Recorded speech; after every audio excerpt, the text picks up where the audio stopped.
So the in the United States, kind of the Democratic view of the transition from Blinken and Sullivan and Biden to Trump is those guys were internationalists. They respected the international order. They tried to build coalitions, and Trump is a demanding bully. Okay, that'd be the Democratic point of view. I think what the Trump people would say is here's where we see the U.S. as vis-a-vis these other countries, and here are our starting points. And here's my question: I'm going to name some things that Trump believes. You tell me if European leaders, let's just take all the European prime ministers, if they were being honest, like they're honest, they're not spinning, they're not obfuscating. If they're being honest, would they agree with these statements?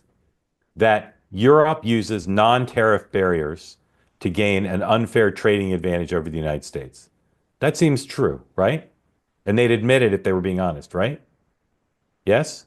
Yeah. Okay. Yeah. In Okay. some sectors, yeah. That NATO countries have gotten a free ride, not paying not only not their fair share, their prescribed fair share under the NATO rules. So they've gotten away with cost shifting from their own taxpayers to American taxpayers for decades, correct? Yeah. It's Correct. improving, Okay. but yeah. Yeah. I mean, it's improving, but it's still not where it's supposed to be. Yeah. And often Europe has, for its own, like Germany, for its own parochial interests, has done things with the Russians and sometimes with the Chinese that have undermined American security and America's place in the world. Also true, right?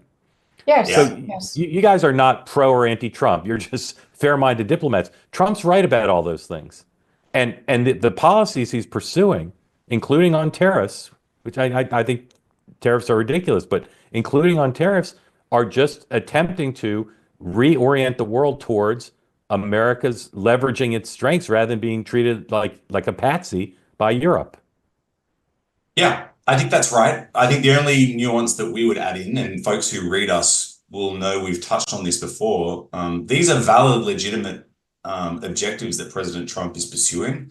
The question is whether the way he's doing it is going to do more damage to alliances that are really part of America's enduring strength, whether it's going to do more damage over the longer term in the process of trying to fix these issues. And we'll see. History will be the judge on that. But I mean, you can certainly see in Canada there is deep resentment and hurt that Yeah. they got slapped with bigger tariffs than China. I'm not saying that it's right or wrong, but that does have an impact in the way that one of America's closest allies thinks about the US and looks at the US.